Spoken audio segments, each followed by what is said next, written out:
Good morning. तो जैसे कि अभी हम लोगों का चैप्टर चल रहा था पुष्पीय पौधों में लैंगिक जनन। तो पुष्पीय पौधों में लैंगिक जनन कल हम लोगों ने समाप्त कर लिया। हमारा अगला अध्याय तीसरा अध्याय है मानव जनन, ह्यूमन रिप्रोडक्शन। तो आज हम स्टार्ट करेंगे मानव जनन। तो सबसे पहले जानेंगे कि मानव में जनन किस प्रकार से होता है। तो मनुष्यों में जो शोषण होता है वह लैंगिक जनन होता है।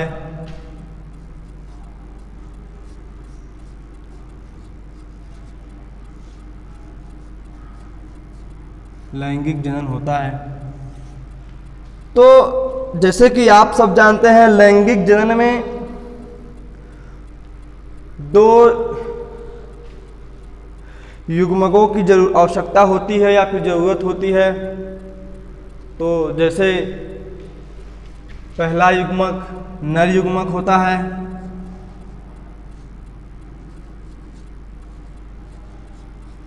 और जो दूसरा होगा वो क्या होगा, वो मादा युग्मक होगा।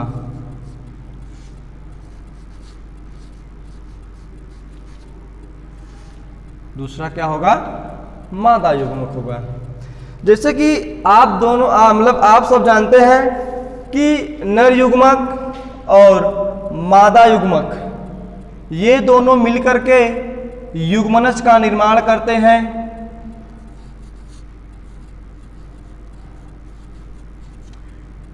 युग्मनज का निर्माण करते हैं। फिर यह युग्मनज भ्रूण का निर्माण करता है।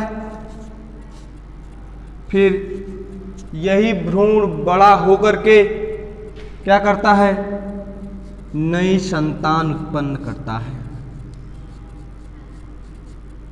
फिर क्या करता है, नई संतान उत्पन्न करता है या फिर नई संतान को जन्म देता है। ठीक। तो आप लोग जनन जानते ही हैं कि अपने ही समान नई संतान को उत्पन्न करने की जो प्रक्रिया होती है वो जनन कहलाती है। और हम लोग जान गए कि मनुष्यों में जो जनन होता है वो लैंगिक जनन होता है। लैंगिक जनन में दो युग्मक की जरूरत होती है। जो पहला होता है वो नर युग्मक और दूसरा जो होता है वो मादा युग्मक।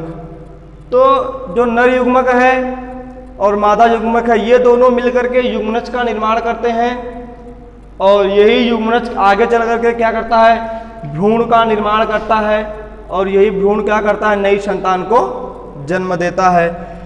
इतनी सारी प्रक्रियाएं होती हैं मानव जनन में।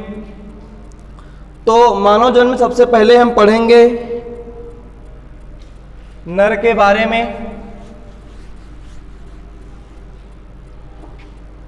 तो आइए पढ़ते हैं नर जनन तंत्र।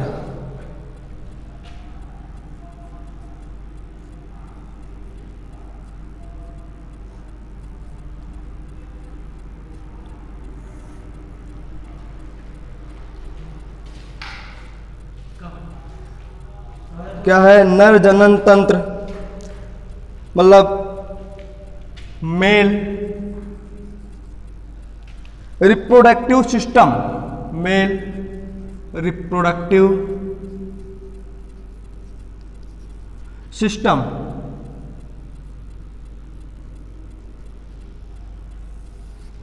ठीक। तो इसमें हमें पढ़ना है कि जो नर का जो जनन तंत्र होता है वो कौन कौन सा होता है, इसमें कौन कौन से अंग जो होते हैं वो भाग लेते हैं। तो जो नर तंत्र होते हैं वो दो भागों में बटे होते हैं। जो पहला है प्राथमिक लैंगिक अंग। पहला है प्राथमिक लैंगिक अंग। और जो दूसरा है, दूसरा कहलाता है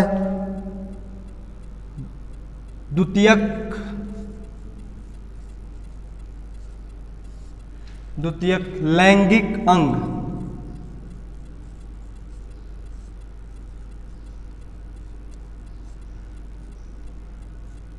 द्वितीयक लैंगिक अंग, ठीक। तो जो द्वितीयक लैंगिक अंग है और जो प्राथमिक लैंगिक अंग है, इसमें हम देखेंगे कौन कौन से पार्ट जो होते हैं भाग लेते हैं।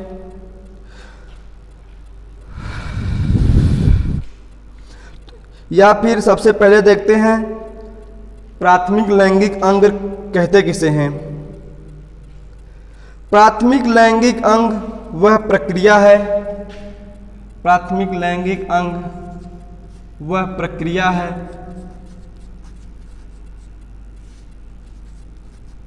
वह प्रक्रिया है जिसमें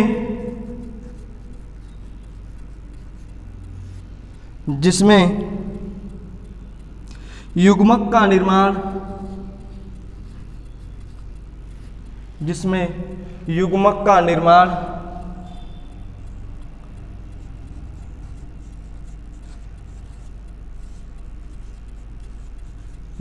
होता है, ठीक। तो प्राथमिक लैंगिक अंग वह प्रक्रिया है जिसमें क्या होता है, युग्मक का निर्माण होता है। और प्राथमिक लैंगिक अंग के अंतर्गत हमारा आता है वृषण। क्या आता है, वृषण।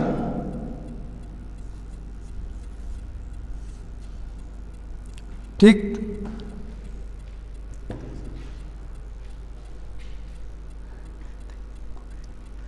ठीक है। तो प्राथमिक लैंगिक अंग में हमारा सिर्फ और सिर्फ क्या आता है, एक ही अंग आता है जो क्या कहलाता है, वृषण कहलाता है। और उसके बाद है द्वितीयक लैंगिक अंग। तो द्वितीयक लैंगिक अंग जो होते हैं वो मानव जनन अंग के क्या करते हैं, एक सहायक अंग होते हैं जो जनन में क्या करते हैं, सहायता प्रदान करते हैं।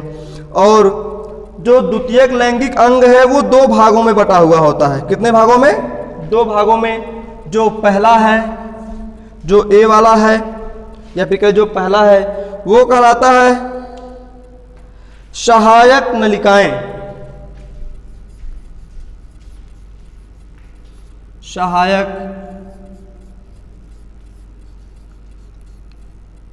नलिकाएं। और जो दूसरा है वह कहलाता है सहायक ग्रंथियां। सहायक ग्रंथ। तो हम देखेंगे कि सहायक नलिका और सहायक ग्रंथियों के अंतर्गत कौन कौन से जनन अंग आते हैं। तो जैसे कि हम देखेंगे जो सहायक नलिकाएं हैं, सहायक नलिकाओं के अंतर्गत कौन कौन से अंग आते हैं। तो सहायक नलिकाओं के अंतर्गत अधिवृषण,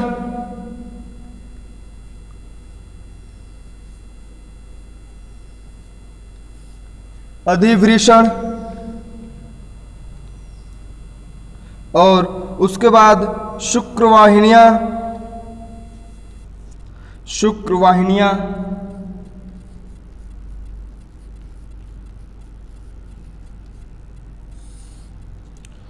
अधिवृषण, और आता है वृषण कोश।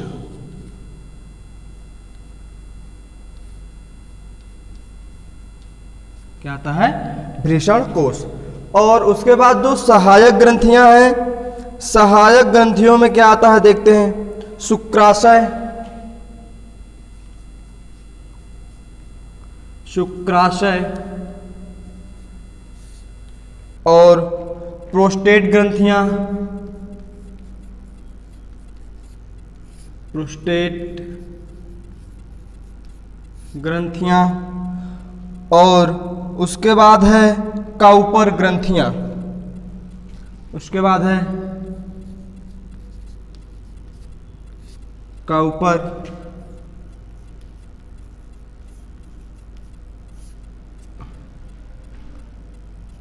ग्रंथियां।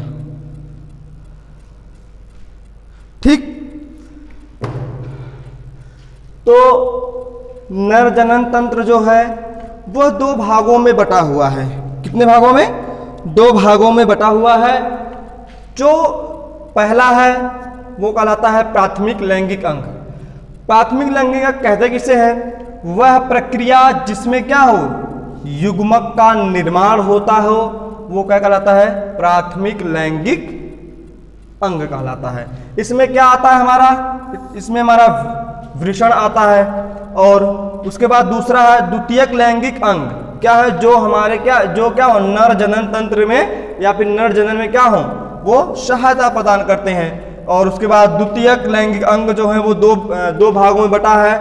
जो पहला है वो सहायक नलिकाएं। तो सहायक नलिकाओं में जितनी भी नलिकाएं हैं वो आती हैं, जैसे अधिवृषण हो गया, शुक्रवाहिनियां हो गई और वृषण कोष्ठ हो गया। ये सहायक ग्रंथियों के मुख्य 3 भाग हैं। और उसके बाद जो दूसरा है सहायक ग्रंथियां, सही है। ये सहायक नलिकाएं हैं और ये सहायक ग्रंथियां, ठीक। तो सहायक ग्रंथियों में क्या क्या है? पहला जो है शुक्राशय, दूसरा प्रोस्टेट और तीसरा जो है काउपर ग्रंथियां। तो ये सारे जितने भी पार्ट्स हैं अब हम इनको बारी बारी से पढ़ेंगे। तो सबसे पहला जो है, सबसे पहले हमें पढ़ना है वृषण। हमें पढ़ना क्या है? सबसे पहले वृषण।